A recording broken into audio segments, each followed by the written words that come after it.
기본간호학 원 3주차가 시작되었습니다. 우리 복습을 해볼까요? 1주차에서는 간호의 정의와 역할에 대해서 얘기를 했었고요. 2주차에서는 간호과정 단계, 사정, 진단, 계획, 수행, 평가 5단계에 대해서 얘기를 했었습니다. 그리고 우리가 우선순위를 결정함에 앞서 매슬로우의 욕구 계층 이론을 적용한다고 얘기를 했고요. 여기에서 우리 아이 같은 경우 아니면 성인 같은 경우에는 이런 발달 이론을 참고한다는 얘기를 했었습니다. 그리고 기록과 보고까지 설명을 드렸고요. 이번 3주차에서는 우리 활력징후, 바이탈 사인 여기에서 체온과 맥박에 대해서 설명을 하겠습니다. 체온은 템퍼레처 T라고 하고요. 맥박은 펄스 해서 P로 표시를 합니다. 그러면 지금부터 시작하도록 하겠습니다. 그림 보이시죠? 네. 뭔가요? 이 그림은 체온계입니다. 우리 책 160페이지에 나타나는 체온은 구강체온, 고창자체온, 겨드랑이체온, 고막체온, 그리고 화학체온계나 관자동맥체온계가 나오거든요. 그래서 그림을 한번 가져왔습니다. 보시면 여러 가지가 있죠? 네. 그 중에 이 아래쪽에 있는 체온계, 아래쪽에 보이는 이 체온계는 수은 체온계라고 합니다. 그래서 요즘에는 수은은 실습실에는 사용을 안 하고 있어서요. 수은계는 보이지 않고 있고요. 혹시나 노인요양병원에 갔을 때 수은 체온계를 사용할 수 있어서 그림을 가져왔고, 일반적으로 위쪽에 보이는 이런 체온계는요, 거의 전자체온계가 되겠습니다. 제일 많이 보는 것이 전자체온계 보실 겁니다. 실습실에서 실습을 할 때 다시 한번 설명드릴게요. 그래서 여기에 하나를 가져왔는데요. 보면 거의 온오프가 나와 있을 거고요. 온, 오프, 켜고 끄는 거고요.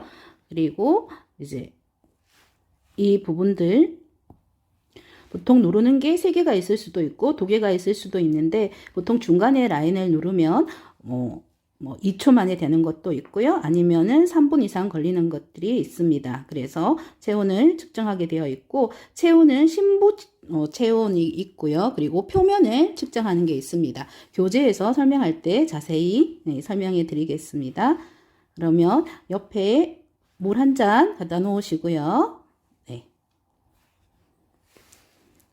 한번 기지개도 쭉 펴시고 그리고 준비하겠습니다.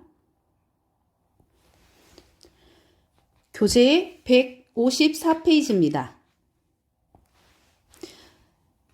네, 구활력징후. 제가 2주차 때 제일 마지막 시간에 공부해오라고 했던 게 있었죠. 활력징후. 사람이 살아있다는 것은 어떤 것을 보고 살아있다고 얘기하는지 활력징후에 대해서 한번 찾아보라고 했는데요.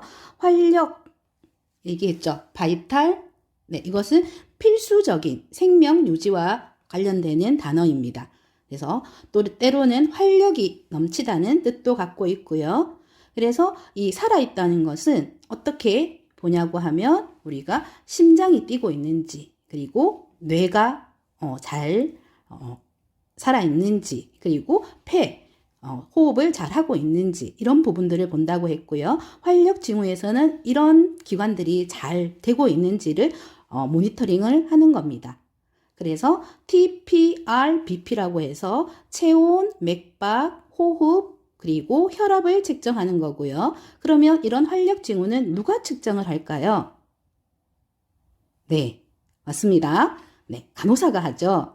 네, 근데 간호사가 할 때도 있고 때로는 닥터가 할 때도 있습니다. 필요하다고 했을 때는. 그래서 병원에 가서 직접 의사가 하는 것도 가끔 볼 수도 있거든요. 그러면 언제 이 활력징후를 측정할까요? 네, 의사의 처방에 따라서 하루에 여기 보면 TID라고 있죠. 3번, QID 4번. 그리고 병원 정책에 따라서 하루에 몇 번 하는 그게 있을 거예요. 그런데 간호사가 판단을 했을 때 이 환자의 상태가 중하다고 생각했을 때는 뭐 10분 간격이든 15분 간격으로도 할 수도 있습니다.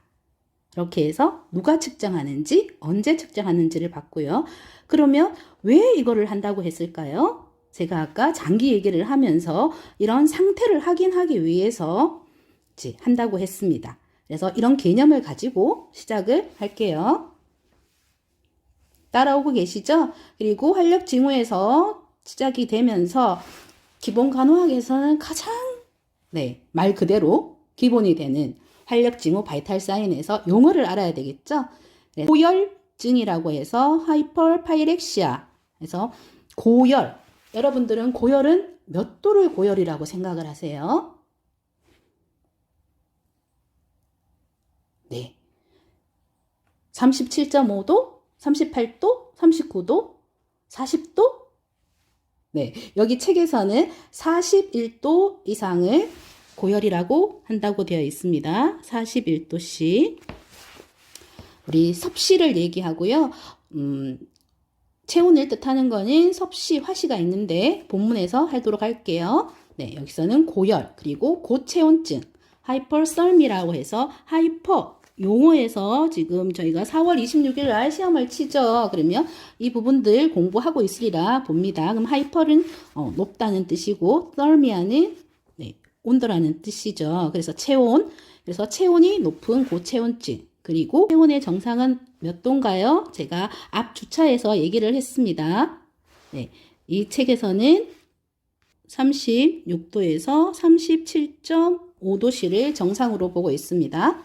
그리고 여기서 이제 벗어난 거 36도 미만은 저체온, 그리고 37.5도 이상을 이제 높다고 얘기하겠죠. 그리고 여기서는 고체온이라고 하면 이제 41도씨 이상을 얘기를 하는 거고, 고혈압은 하이퍼텐전, 그리고 과다한기 하이퍼벤틸레이션, 과소한기 하이포벤틸레이션, 그리고 기립성 또는 기립저혈압이라고 해서 orthostatic hypotension이라고 해서 갑자기 일어났을 때 어지러움증을 느끼는 이런 게 기립성 기립저혈압이라고 하고요. 기초대사율 BMR이라고 하는 것 안에 내용에서 하겠습니다.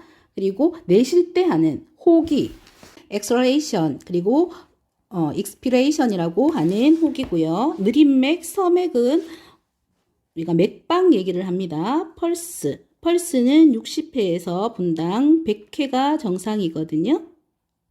그래서 60회 이하가 될 때는 브라디카디아, 그리고 100회 이상이 될 때는 타키카디아라고 얘기를 합니다. 그래서 나온 호흡은 레스피레이션, 호흡에 대한 얘기. 호흡은 12에서 20회가 분당 정상입니다. 그래서 12회 이하는 브랩딥니아, 12회 이하는 서맥이라 서호흡이라고 합니다. 그리고 앞에 호기랑 반대 개념인 흡기입니다. 들숨, 인스피레이션이라고 하고요. 그리고 우리가 심장에서 뛸 때는 심천맥박이라고 하고, 이 심장에서 나가서 우리 각각 손끝까지 가는 부분들이 있죠. 그래서 이 말초에서 재는 것을 말초맥박이라고 합니다. 주로 재는 곳이 우리 요골동맥이라고 해서 손목에서 재고 있습니다. 그래서 말초맥박도 여러 가지가 있고 본문에서 다시 그 해부학 사진을 보면서 설명드리겠습니다. 그리고 피에 해당되는 펄스, 그리고 맥압은 혈압이 120에 80이라고 했을 때 수축기 압과 이완기 압의 차이, 이것을 맥압이라고 하고 120에 80에서 계산을 해볼게요. 그래서 120에 80을 빼면 40 정도 나오죠. 40이 나오면 이것이 맥압은 40이라고 보시면 되겠습니다. 그리고 부정맥, 아리스미아라고 하는, 그래서 맥박이 뛰다가 중간중간에 뭔가가 규칙성이 없이 있는 부분이 부정맥. 그리고 빈맥 앞에서 얘기했던 타키카디아 맥박은 60에서 100회가 정상인데 100회 이상을 빈맥 타키카디아라고 한다고 했고 여기는 또 호흡이 12에서 20회일 때 20회 이상이 타킴니아 빠른 호흡이 있고요. 그리고 그러니까 맥압 설명할 때 120에 80에서 수축기압 얘기했던 시스톨릭입니다. 그래서 120에 해당되는 것이 수축기압. 그리고 심박 출량은 맥박 에피컬 펄스라고 해서 우리가 하트가 있으면 제일 아래쪽 밑에 여기서 느껴지는 것 이것이 에피컬 펄스 심천 맥박이 되겠고요. 그리고 이완기압은 120에 80이었을 때 80에 해당되는 부분 그리고 타이달 볼륨 네 이번에 우리 기초간호과학 용어에서도 이 1회 호흡량이 들어갑니다. 그래서 타이달 볼륨은 숨을 들이쉬고 내쉬고 하는 이 환기량입니다. 그래서 1회 호흡량, 네, 타이달 볼륨 보통 성인이 한 500 정도 되거든요. 500ml. 네, 그리고 저체온증 하이포설미아. 그래서 심부 온도가 정상 체온 범위보다 낮은 상태를 하이포설미아라고 하고요. 그리고 저혈압, 하이포텐전. 그래서 120에 80에서 이 정상 범위보다 낮은 앞쪽에서 얘기했던 120에 80에서 플러스 마이너스 20이라고 생각을 하면 됩니다. 그래서 120에서 20을 빼면은 100 그리고 80에서 20을 빼면 60 그래서 100에서 60 이하가 되는 것을 저혈압이라고 하면 되고요. 이 기준에 대해서 또 본문에서 다시 설명드리겠습니다. 해서 이 주요 용어를 한 번씩 봤고요. 그리고 넘어갈게요. 155페이지입니다. 여기서 또 용어가 조금 더 나오네요. 네, 체온, 바디 템퍼레처, 그리고 평균 동맥 앞에서 이것도 공식이 있거든요. 네, 본문에서 어떤 공식으로 해서 MAP, 맵이라고 하는 평균 동맥압을 측정하는지 보겠고요. 그리고 호흡, 레스피레이션, 활력 징후, 바이탈 사인 이 부분 주요 용어를 네, 한번 받고 이제 본문 155페이지 왼쪽 단락 보겠습니다. 그래서 바이탈 계속 얘기했던 이 바이탈입니다. 활력 징후. 바이탈은 어떤 뜻이라고요? 네, 바이탈은 필수적인 그리고 생명 유지 활력이 넘치는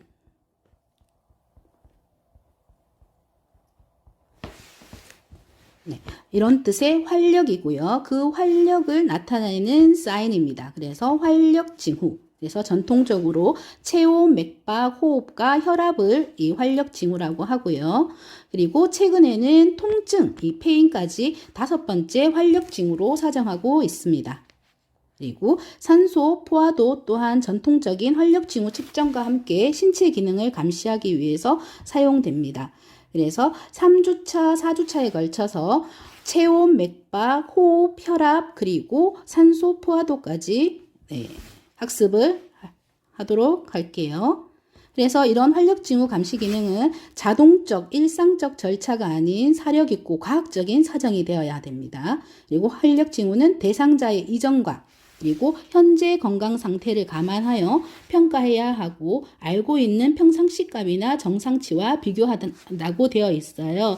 이 평상시 값이라는 건 뭐냐 하면 고혈압 환자가 있어요. 이 고혈압 환자는 평상시에 150에 100 정도가 체크되고 있는 환자예요. 그러면 이 사람한테는 이 150에 100이 정상 수치라는 거예요. 그래서 이 평상시 값과 그리고 이제 어떤 증상으로 해서 병원에 왔을 때 만약에 180까지 올라갔다. 180에 130까지 올라갔으면 이 값을 비교해 보는 거거든요. 그리고 이런 거는 지난주에 배웠던 기록과 보고 기록에 다 나와 있겠죠. 그 환자 상태가.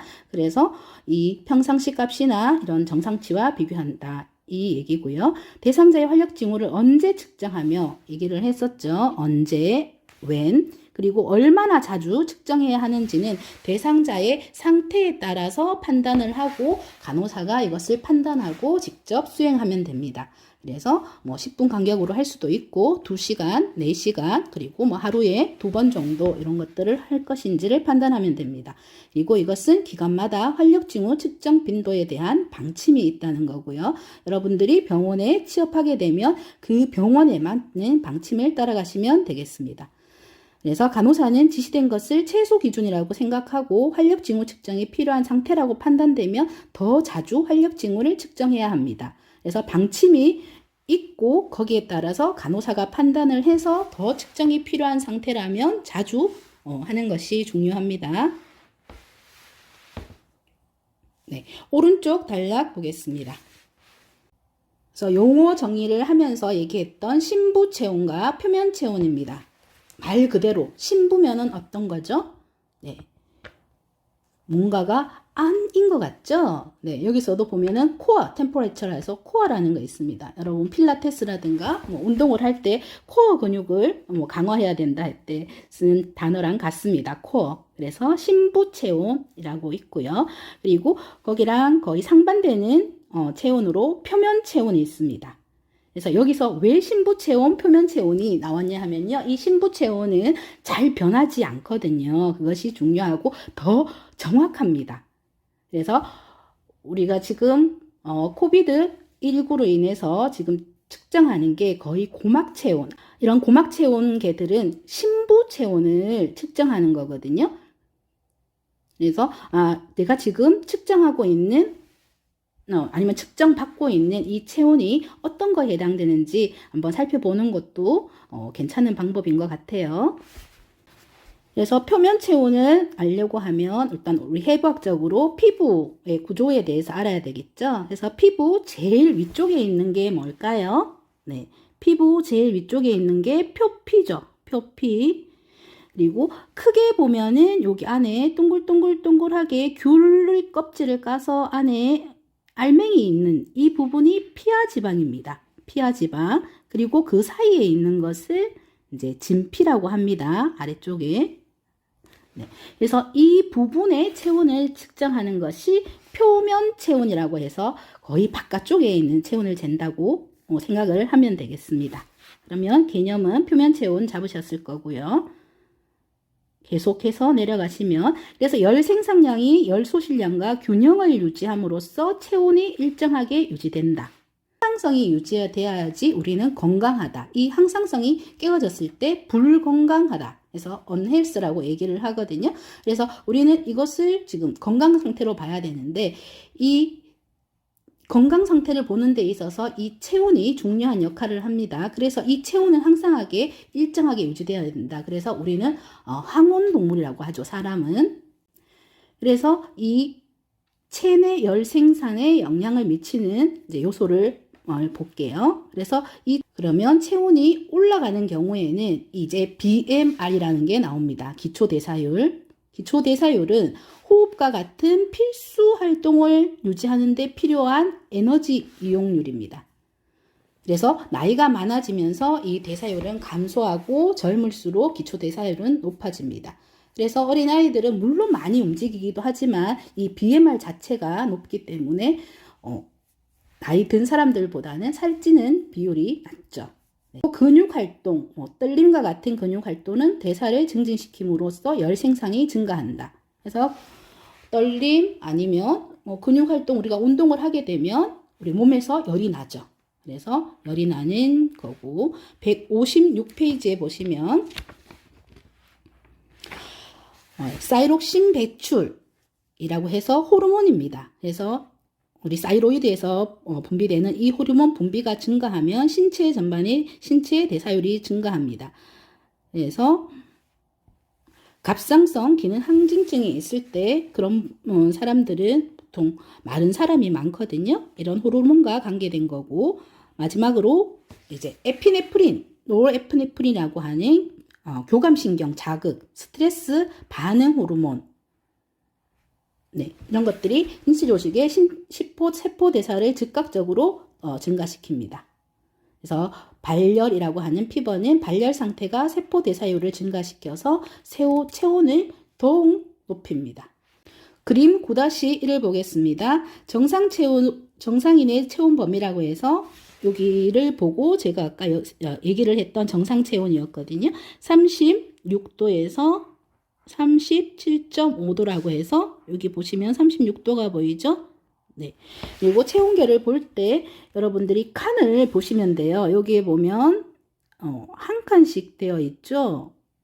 이 그림에서는. 그러면 한 칸이 1도를 얘기하는 거고요. 요 사이가 5칸이 되어 있는 경우도 있어요. 그러면 한 칸이 0.2도를 나타내는 거여서 36.2도, 36.4도 이렇게 할 때 이 칸이 어떤 몇 칸으로 형성되어 있는지 보시고 눈금을 읽어주시면 되겠습니다. 그러면 계속해서 좀 전에는 열을 발생하는 걸 봤고요. 이번에는 열을 소실하는 것을 보겠습니다. 열 소실에는 복사, 전도, 대류, 증발 이렇게 이 네 가지로 보는 거고요. 첫 번째 해당되는 복사를 보겠습니다. 복사는 접촉되지 않은 두 물체 간에 한 물체에서 다른 물체로 열이 전이되는 방법이다. 보이시나요? 그래서 예를 들면 난로 근처에 있으면 몸이 따뜻해지죠. 이런 것을 복사라고 합니다. 그래서 복사에서는 접촉되지 않았다는 것에 포커스를 두고 보시면 되고, 그리고 이 복사는 적외선이 복사 형태이다. 그래서 난로를 생각해 주시고, 두 번째 해당되는 전도. 전도에는 복사와는 다르게 접촉이 있어야 됩니다. 접촉이. 그래서 전도는 한 분자에서 더 낮은 온도의 다른 분자로 열이 전이되는 상태. 그래서 세 번째 해당되는 대류는 공기의 흐름에 의해서 열이 분산되는 것입니다. 그래서 보통 사람의 몸 근처는 온기가 있고 이 온기는 상승하고 더 시원한 공기로 재배치됩니다. 그리고 증발은 네 번째 해당되는 증발은 피부나 호흡기계와 구강증막을 통해서 습기가 지속적으로 기화되는 것입니다. 이렇다면 하나의 문제를 낼게요. 우리가 병원에 가면 특히 이제 한 5세에서 6세 되는 어린애들이 병원에 와서 열이 날 때 스폰지 마사지를 해줍니다. 네, 스폰지에 이제 물을 묻혀서 이제 몸을 닦아주면 이 몸에 있는 그 열이 밖으로 나가게 되는데요. 그러면 이 네 가지 중에서 어디에 해당될까요? 네, 스폰지 마사지는 네, 맞습니다. 접촉을 한 거죠. 그러니까 전도에 해당되는 겁니다. 그래서 실의 온도가 높은 것은 대류에 해당되겠죠. 그래서 환자가 체온이 높아졌으면 병원에 창문을 열어서 환기를 시킨다든가 이거는 대류에 해당되는 거고, 난로 근처에 있었다면 이것은 복사, 좀 전에 얘기했던 스폰지 마사지는 전도, 그리고 환자 입술이 마르고 이런 부분들은 이제 이 기와 증발과 관계가 되는 거기 때문에 입술에다가 물을 묻힌 꺼지를 대준다든가 이런 것들을 케어를 할 때 이런 것들을 이용하시면 되겠습니다.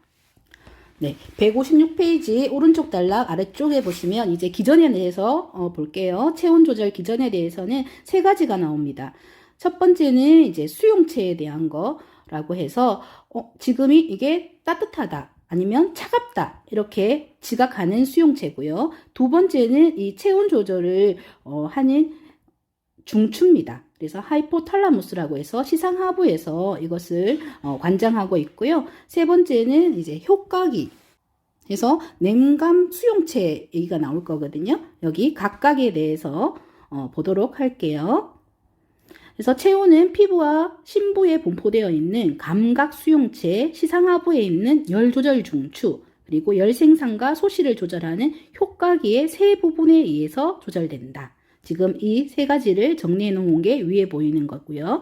그래서 대부분의 감각 수용체는 피부에 분포되어 있으며 이런 피부에는 온감 수용체보다 냉감 수용체가 더 많이 분포되어 있다.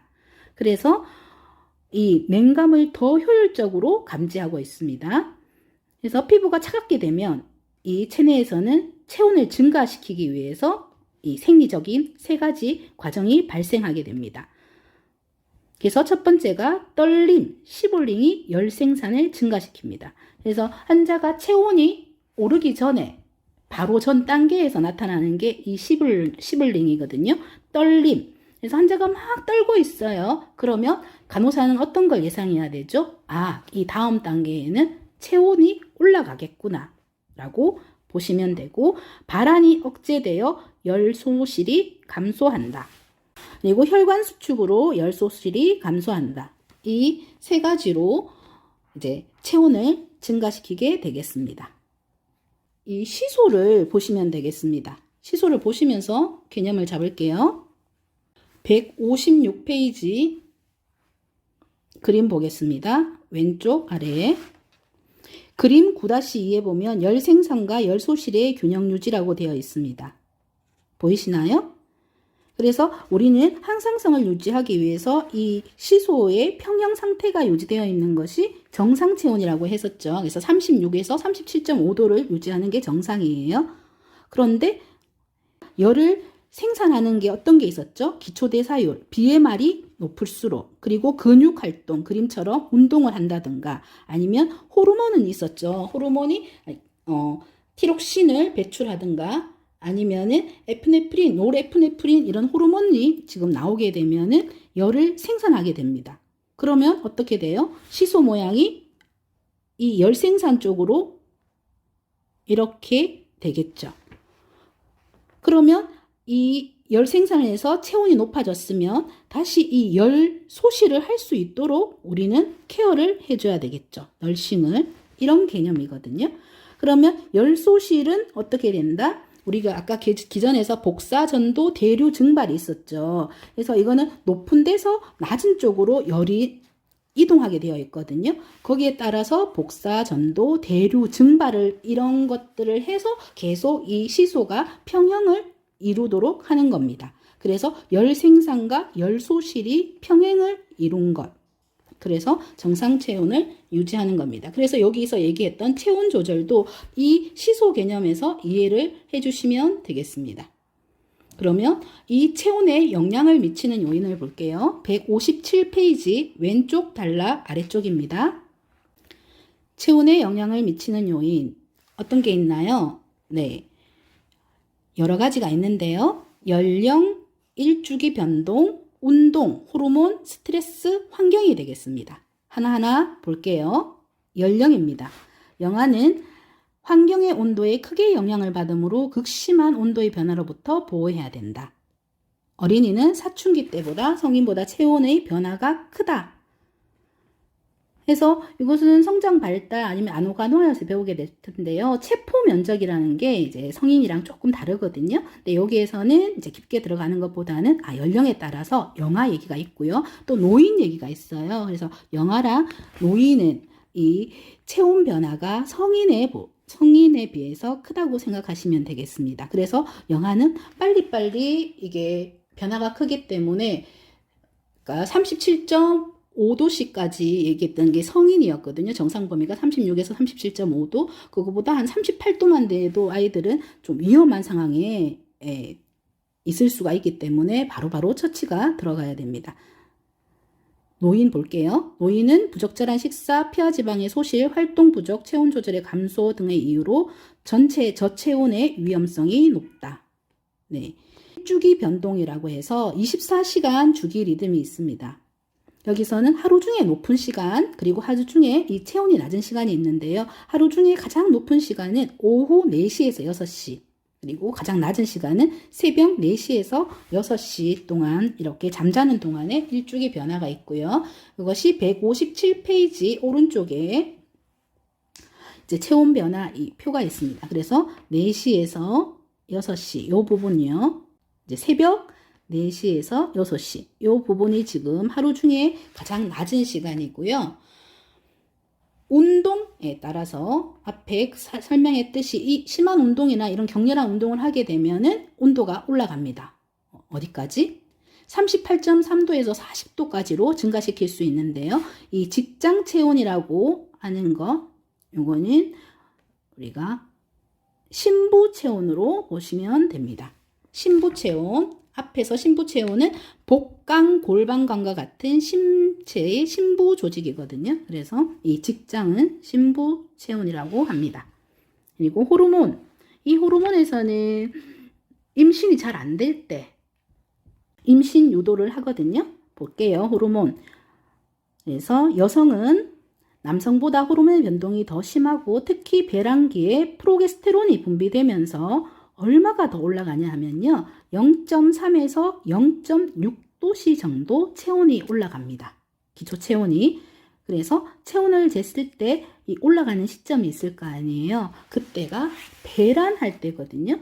그래서 이 배란기에 이 체온이 올라가는 것을 이때 관계를 가지면 이제 임신이 될 확률이 높은 거죠. 그래서 임신 유도할 때 이 호르몬의 기초 체온을 쓰기는 합니다. 스트레스로 해서 앞에 얘기했던 에피네프린, 노레프린 이것이 하면서 체온이 증가하는 게 있고요. 이 환경도 실내 온도 아까 얘기했던 병실 환경이 덥거나 아니면 대류 전도 복사에 의해서 체온 조절이 안 되면 이 체온이 올라간다는 얘기입니다.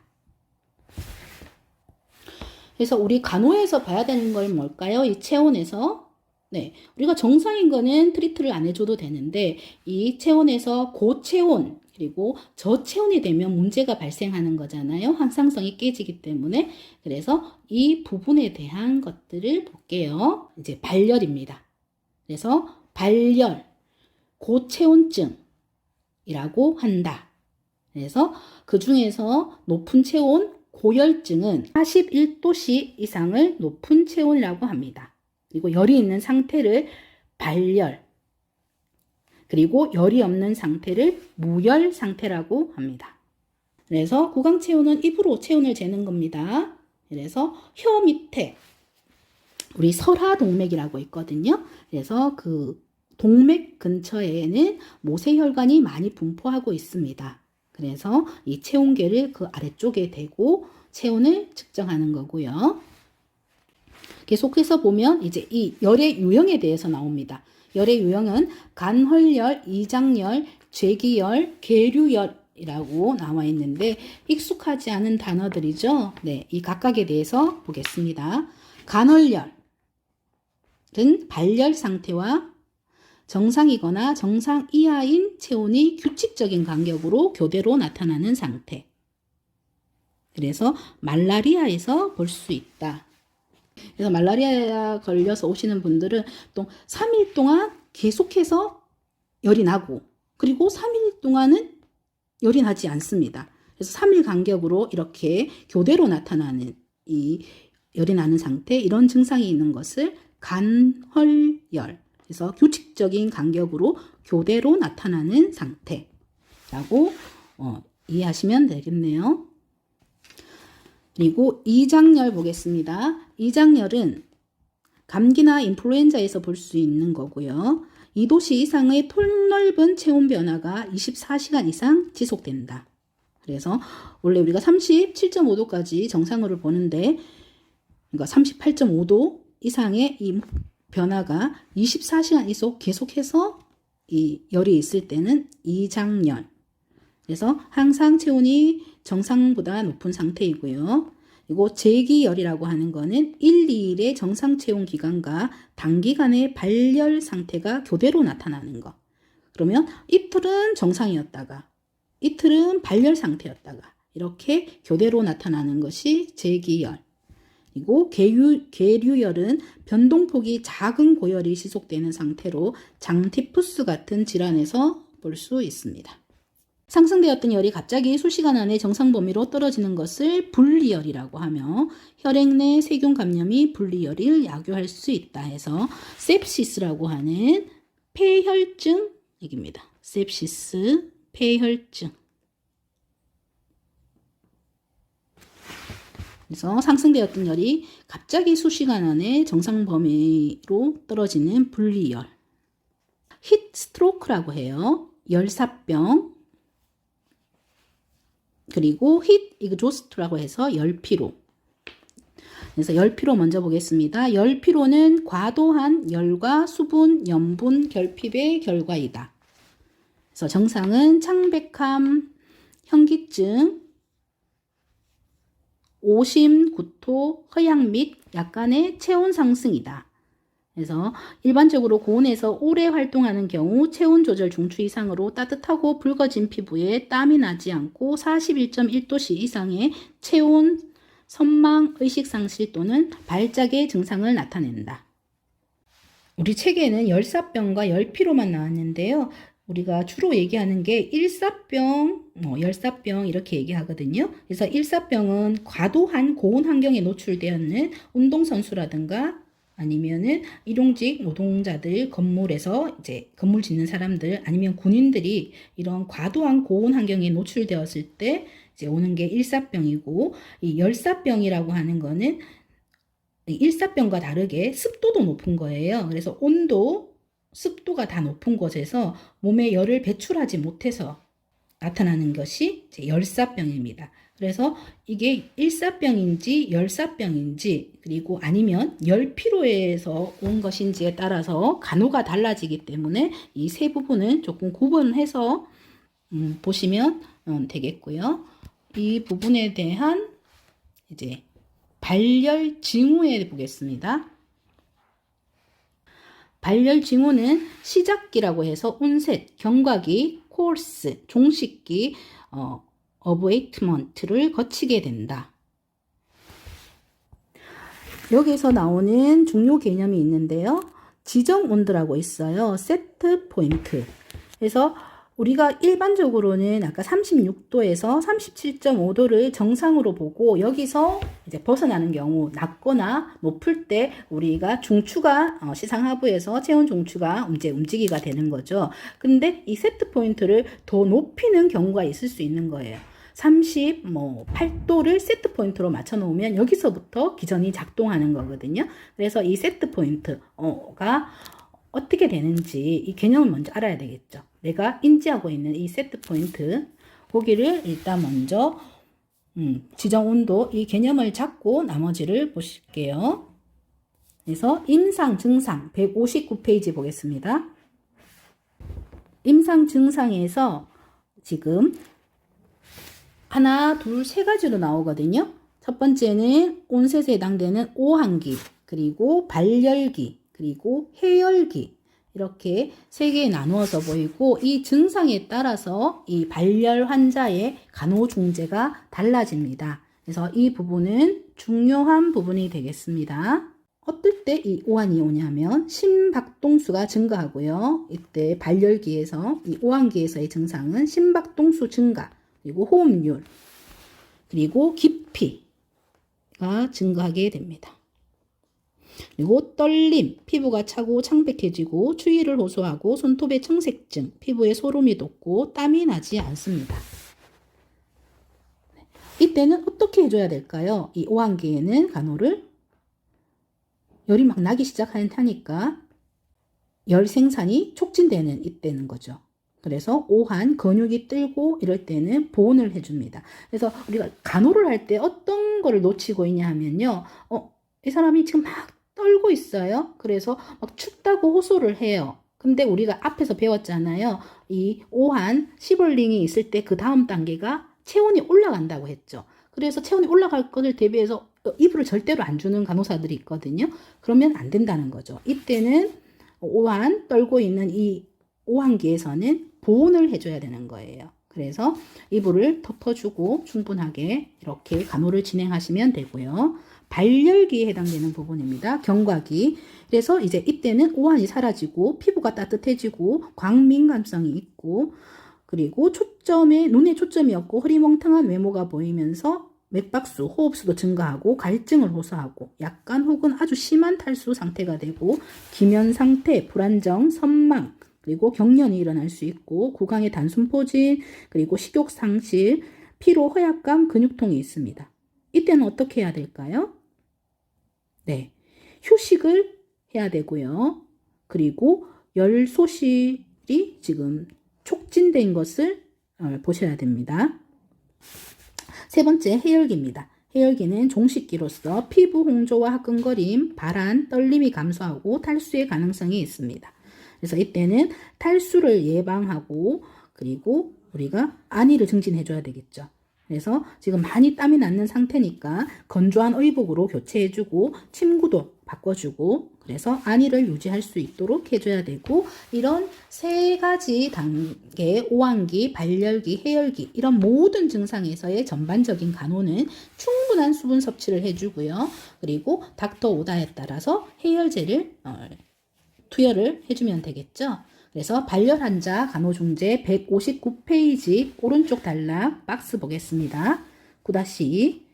그래서 이때 간호는 어떻게 해야 되냐. 일단 바이탈 사인 측정하고요. 그리고 피부 색깔, 온도를 사정하고, 그리고 피검사 이런 검사들을 통해서 백혈구, 적혈구 용적률 통해서 감염이나 탈수증을 확인하고요. 그리고 대상자가 오한을 느끼면 아까 얘기했었죠. 담요 옷을 더 덮어서 보온해주고 오한이 사라지면 벗기면 되고요. 그리고 증가된 대사 요구를 충족시키고 탈수 예방을 위해서 적절한 영양과 수분을 공급한다. 그래서 마시게도 하고, 그리고 안 될 때는 우리 플루이드, 수액을 주기도 하고요. 그리고 섭취량과 배설량, IO 측정하고요. 발열기에는 열 생산을 억제하기 위해서 활동을 줄인다. 그래서 지금 이 두 번째 단계에 얘기가 나오죠. 네, 발열기에는 열 생산을 억제. 이 말은 곧 어떤 얘기죠? 열 소실을 촉진한다는 얘기와 같습니다. 그래서 활동을 줄이고요. 처방된 해열제를 투여하고, 그리고 구강 점막 건조를 방지하기 위해서 구강 간호해서 꺼지에 물을 적셔서 그렇게 주기도 하고, 아니면 양치하게도 하고, 물을 머금고 뱉으라고도 하고요. 전도를 통한 열 손실을 증가하기 위해서 미온수 스펀지 목욕 얘기했죠. 아이가 5세에서 7세 되는 아이가 열이 났어요. 근데 성인보다는 더 위험하다고 했죠. 열에도. 그래서 38도로 왔으면 아이 바로 이제 해열제 주기 전에 스펀지로 먼저 닦아주면서, 이건 어떤 기전에 의해서 한다? 전도를 통해서 열 손실을 촉진하기 위해서 이 스펀지 목욕을 해주고요. 그리고 일반적인 간호 중에서 건조한 의복과 침구로 갈아주어 안위를 덮는다는 이런 간호 중재가 되겠습니다. 그러면 이제 문제점이 어떤 이제 고체온에 대해서는 했고요. 이제 저체온증에 대해서 보겠습니다. 159페이지 아래쪽에 저체온증, 하이포터미아에서 저체온증입니다. 저체온증의 정의는 어떻게 되어 있나요? 네, 심부 온도가 정상 체온 범위보다 낮은 상태.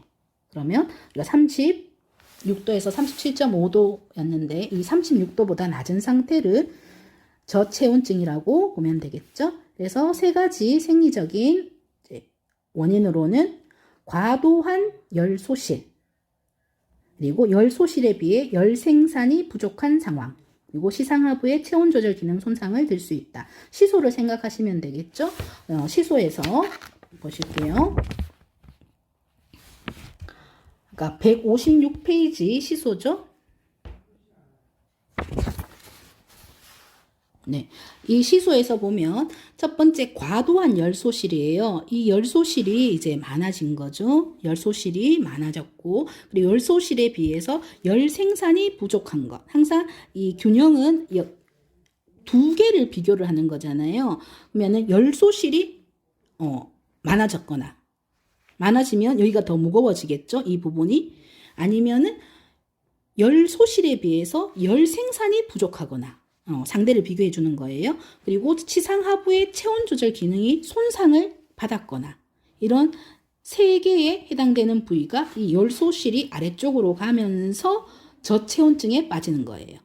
좀 전에 얘기했던 고체온에 대한 거는 아까 얘기했던 기초대사율 높고 근육 활동이 많고 이제 호르몬 티록신부터 시작해서 노르에프네프린 이런 것들에 의해서 얘가 더 무거워지니까 열이 많이 났던 거고, 이번에는 반대로 이 열소실 쪽이 더 무거워지는 거죠. 이해가 되실까요? 그래서 과도한 열소실, 그리고 열소실에 비해서 열 생산이 부족한 상황, 그리고 시상하부의 체온 조절 기능이 손상을 받았을 때는 이 저체온증에 빠진다. 네, 다시 본문으로 돌아가겠습니다. 그래서 이 저체온증에는 우발적 저체온과 유도된 저체온이 있다. 그리고 제가 표시했던 여기 부분은 뭐냐면 일반적으로 이런 체온이 올라가면 펄스랑 혈압이 올라갑니다. 그러면 체온이 낮아지면 어떻다는 얘기일까요? 네, 펄스, 맥박도 떨어지고 혈압도 떨어질 수 있다는 거겠죠. 근데 보통 이제 저체온 얘기를 하는 건 아니고 고체온일 때는 같이 이 바이탈 사인 중에서 펄스, BP가 올라간다는 거를 조금 기본적으로 알고 계시면 환자를 케어할 때 좀 도움이 되거든요. 아, 체온이 올라갔으면 맥박도 오르구나. 그래서 바이탈 사인 아니면 모니터링을 볼 때 이제 거기 연결이 되겠죠. 네. 그래서 저체온증에는 우발적 저체온과 유도된 저체온이 있는데요. 유도된 저체온을 보시면 신체의 산소 요구량을 감소시키기 위해서 의도적으로 낮추는 거예요. 이거는 어떤 경우에 해당되냐 하면 심장 수술을 뇌수술을 하기 위해서예요. 이 심장 수술을 할 때는 그 룸 자체를 수술방 자체를 춥게 만들거든요. 그래서 34도 정도로 세팅을 이제 하고 그 밑에 쪽으로 더 낮추기도 해요. 막 18도, 막 20도 밑으로도 낮추기도 하거든요. 그렇게 해서 일부러 저체온을 유도한다는 거. 수술할 때는 이게 막 체온이 막 대사가 활발하게 일어나게 하면은 안 되잖아요. 그래서 이렇게 유도해서 저체온증을 만들 수 있습니다. 뇌수술할 때도 같은 원리로 생각하시면 되겠습니다. 그리고 우발적 저체온은 어떻게 되냐 하면 갑자기 저체온이 나타난 거잖아요. 여러분들 이제 대학생이니까 술 마실 일이 있죠. 그리고 너무 많이 마셔갖고 혹시나 밖에서 주무시면 위험해요. 입 돌아가는 것뿐만 아니라 저체온증에 빠질 수 있습니다. 특히 겨울에 이렇게 찬 기온에 노출되었을 경우 술 마시고 밖에서 이제 잠을 잔다든가 아니면은 찬물에 빠진 경우 바다에 빠졌던 영화 있죠. 타이타닉. 거기에 빠졌을 때 이렇게 우발적으로 저체온이 나타날 수 있습니다. 그리고 부적절한 의복이나 주거, 난방이 이제 원인이 될 수 있는데요. 타이타닉 얘기가 나와서 하는데 그냥 이게 또 TMI이기는 하지만요. 타이타닉에 그 찬물에 빠져서 입김이 막 있었던 정말 추워 보였던 영상 기억하나요? 여러분들 세대는 타이타닉을 볼 세대는 아닌가요? 되게 유명한 영화거든요. 근데 실제로 그 입김이 나는 그 장면을 온천? 네, 따뜻한 곳에서 찍었다고 하더라고요. 그래서 나중에 그 얘기를 듣고 되게 리얼리티하게 현장감 있게 그 부분을 봤었는데 영화에서는 이렇게 실제로는 찍었구나 하는 생각을 했었습니다. 네. 다시 본문으로 돌아가서 이 저체온증 했을 때 우리 동상이라는 얘기가 나와요. 그래서 피부 조직은 얼어붙는 추위에 손상돼서 동상에 걸린다. 그래서 너무 추운 환경에 노출이 되면 이런 동상에 걸립니다. 그래서 손, 발, 코, 귀 이런데 동상이 잘 걸리고요. 그래서 우리는 이런 저체온증 환자는 어떻게 해야 될까요? 네. 보시면 추운 곳에서 몸을 덮일 수 있는 따뜻한 곳으로 옮겨야 되고 그리고 담요 덮어줘서 몸을 따뜻하게 해주고 그리고 열담요라는 게 있는데 좀 병원에도 이 열담요가 있더라고요. 그래서 열담요를 덮어주고 따뜻한 정맥 수액을 투여하고 우리가 일반적으로는 수액은 우리가 상온에 두거든요. 그래서 상온에 있는 그 온도만큼 일반적인 온도만큼 해서 우리 몸으로 들어오는데 그 수액 자체를 좀 따뜻하게 데울 수도 있죠. 데우는 기계도 있거든요. 그래서 이 따뜻한 수액을 투여하기도 한다.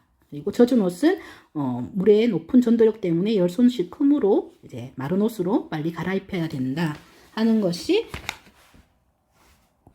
네, 저체온 왔을 때 중재가 되겠네요. 그래서 이 부분을 이제 정리한 게 나옵니다. 160페이지. 그래서 임상 증상 그리고 입대 간호중재 앞에서 얘기했던 부분들이니까요. 한번 보시면 되겠습니다. 그래서 체온이 떨어지고 맥박수, 호흡수 감소되고 초기에는 심한 떨림이 있고 오한 호소하고 피부 창백 끈적, 저혈압 얘기했죠. 여기서는 T가 내려갔으니까 P랑 BP도 내려간다고 보면 되죠. 그래서 저혈압 네, 나왔습니다. 그리고 동상 얘기가 나왔고요. 소변량 감소, 근육 조절 장애, 진압력 상실, 기면 상태, 혼수 상태가 오겠습니다.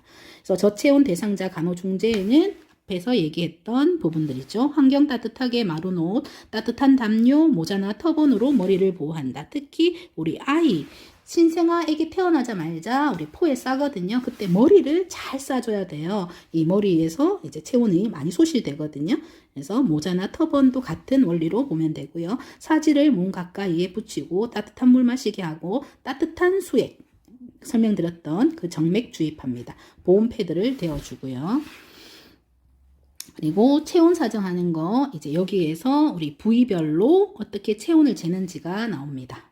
그리고 여기 써 있는 거는 우리는 주로 섭씨 온도를 얘기를 했고요. 그리고 화씨 온도는 미국에서 주로 사용을 하고요. 이 화씨 온도는 절대 0점이 있거든요.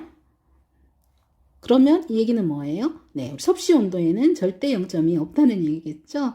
근데 우리는 거의 화씨 온도를 쓸 일은 없지만 요즘에는 글로벌한 세상이잖아요. 그래서 외국인 병원도 있고 외국인들도 많이 오고, 그리고 우리가 NCLEX라는 것을 따서 미국 간호사가 될 수도 있고 하니까 그런 쪽에 관심이 있는 학생들은 이 화씨 온도도 알아놓으면 되겠습니다.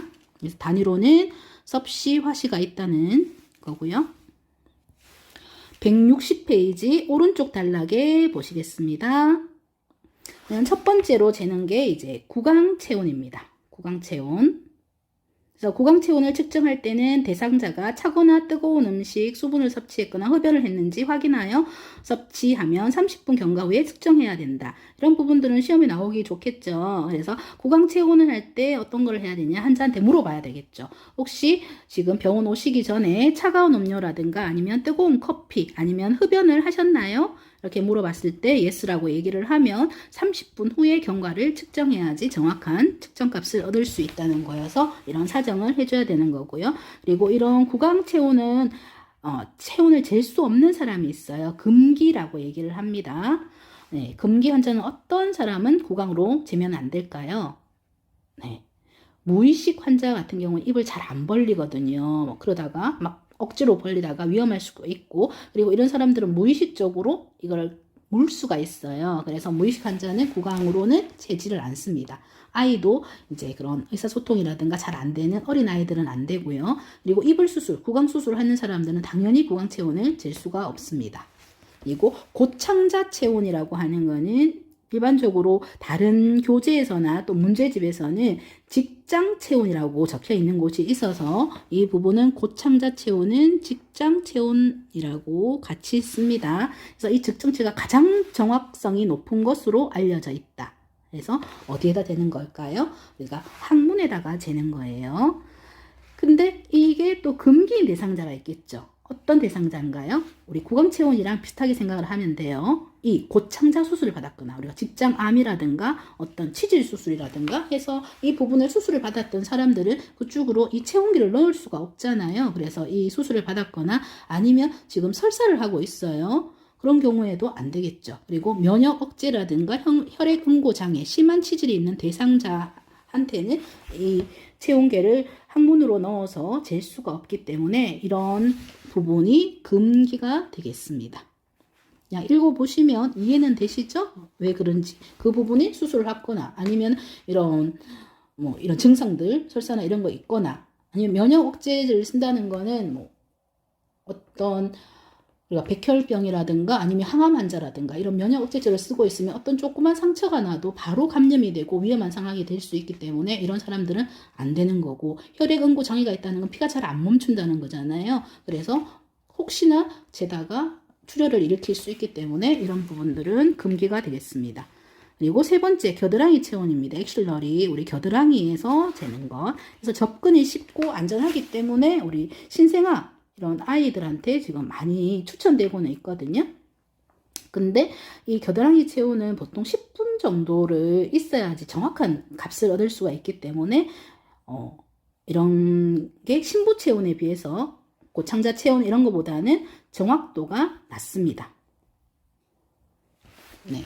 그리고 어떤 의사는 겨드랑이 체온이 상승된 경우 이제 다른 데로 재측정하기를 요구하기도 하고요. 그래서 이 겨드랑이 체온은 앞에서 얘기했던 표면 체온이 되겠습니다. 우리 표면 체온은 어디였나요? 표피, 진피, 피하 지방 요거를 해당되는 거였죠. 그래서 이 부분은 표면 체온을 재는 것이 겨드랑이 체온이라고 얘기하면 되겠네요. 그래서 신생아, 영아, 유아, 어린이 체온을 측정할 때는 이런 기관 방침에 따라서 한다. 네. 그리고 고막 체온, 여러분들이 제일 많이 보셨던 병원 가면은 많이 하는 게 고막 체온이고요. 이거는 신부 체온을 측정하는 거예요. 그래서 정확하겠죠. 근데 이 부분을 측정하는 것이 쉽지가 않습니다. 우리가 기준이 3세 이상을 이제 기준으로 하거든요. 그래서 3세 이상의 어린이는 바퀴를 호상방 위쪽으로 돌리고요. 그리고 성인 3세 이상 이렇게 그 3세 이하 이제 그 아래쪽에 있는 애들은 호하방으로 당겨서 합니다. 그러니까 아주 어린 애들은 호하방으로 당겨서 하고 3세 이상이 되는 이제 성인부도 다 포함해서는 후상방으로 하는데요. 이것은 해부학적 이제 그런 위치 해부학에 해당되는 겁니다. 그래서 아이 같은 경우에는 유스타키오관이 짧고 곧습니다. 그래서 일직선이 되어 있다는 거죠. 그래서 아래쪽으로 다니고 성인 같은 경우에는 이제 위쪽으로 당겨서 가는 그렇게 이해를 하셔야 되는데 그래서 이 측정하는 것이 정확한 지식을 갖고 있지 않으면 측정하는 것이 어렵습니다. 고막 체온은 그것만 잘 알아서 하면 되겠고요. 이거는 적외선을 이용하는 겁니다. 그리고 5번째 이제 우리 측정 값입니다. 여기서 보시면 161페이지에 왼쪽 달라 화학 체온계나 간자 동맥 체온계를 사용해서 이마에서 체온을 측정할 수 있습니다. 그래서 이마 체온계는 침습적 방법을 사용하지 않으므로 유아나 어린이들에게 손상 없이 요용하게 측정할 수 있는 방법이고요. 그런데 이것은 잘 사용을 안 해요. 물론 고막 체온기보다 더 비싸기도 하고요. 그리고 간자 동맥 체온 측정은 일관성이 없어 신뢰할 수 없습니다. 그래서 모양은 방금 설명드렸던 이 화학 체온계나 관장 동맥 체온계는 측주 동맥을 이용하는데 이제 땀이 나면은 안 되거든요. 그래서 땀을 닦고 해야 되는 부분도 있고 그렇게 해서 정확하지 않다는 것도 있고 비용이 높기 때문에 이 관자동맥 체온계는 많이 사용하지 않습니다. 그러면 체온 측정 부위별 장단점 161페이지에서 정리되어 있는 표를 보겠습니다. 161페이지 표 9-1입니다. 그래서 구강체온, 고창자 직장이라도 한다 그랬죠? 그리고 겨드랑이, 고막, 관자, 측두동맥이라고 하고요.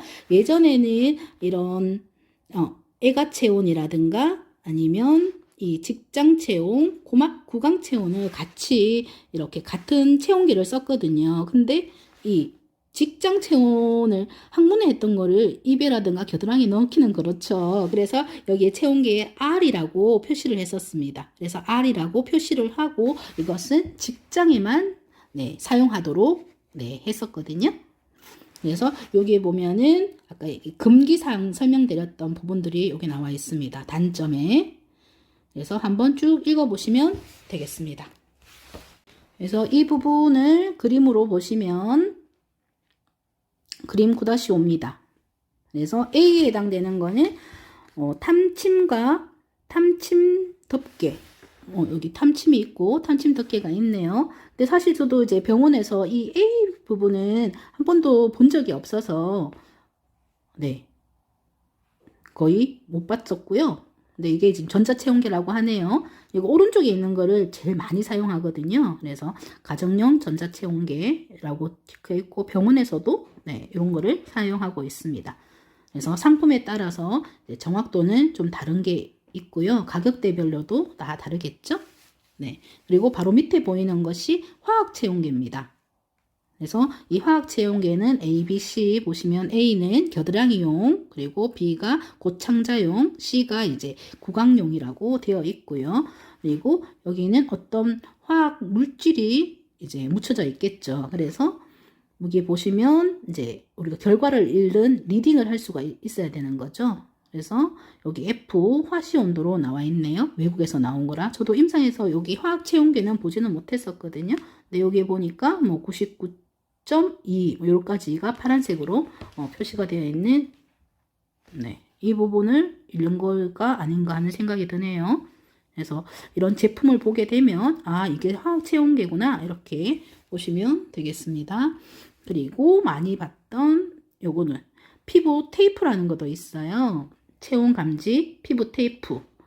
요즘에는 좋은 게 많이 나왔더라고요. 그래서 여기는 섭씨랑 화씨를 동시에 나타내는 여기 보면 섭씨 그리고 화씨를 나타내는 게 있고요. 오랫동안 체온계를 가지고 있지 못하는 이제 어린아이 같은 경우에는 이렇게 피부에다가 붙여서 하는 체온 감지도 있습니다. 그리고 계속 설명드렸던 고막 체온계입니다. 그림 보이시나요? 물론 온오프가 있겠죠. 그리고 여기는 불빛을 나타내는 불빛이 보이게 하는 이런 기능도 있네요. 이게 온오프일 거고.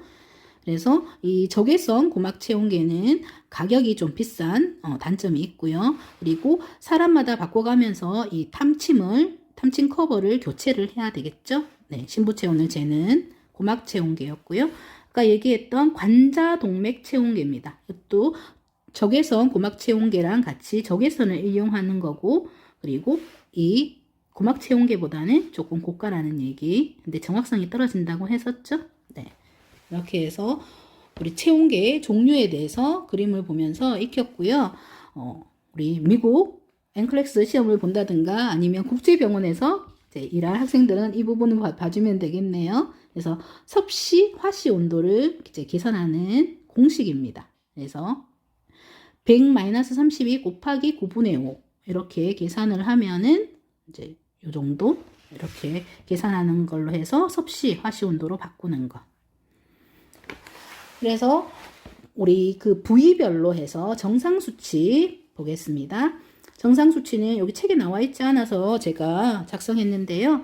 이제 구강은 36.5도에서 37.5도씨를 보통 정상이라고 하고요. 애관은 우리가 표면 온도라고 했었죠. 그래서 조금은 변동이 좀 있고 좀 더 낮을 수가 있어요. 그래서 36에서 37도, 그리고 고막이라든가 직장 온도는 우리가 심부 온도라고 했죠. 심부를 측정하는. 그래서 조금 더 높아요. 그래서 37도에서 38도까지를 정상으로 봅니다. 이것은 부위에 따라서 그 부위의 특성에 따라서 0.5도 정도가 더 낮거나 0.5도 정도가 더 높거나 하는 상황입니다. 그래서 구강은 정상 체온에서 이제 생각을 해주시면 되고, 거기서 애관은 좀 더 낮다. 그리고 고막이라든가 직장은 심부 체온이라서 좀 더 높다고 기억을 하시면 이 정상 수치가 보이실 겁니다.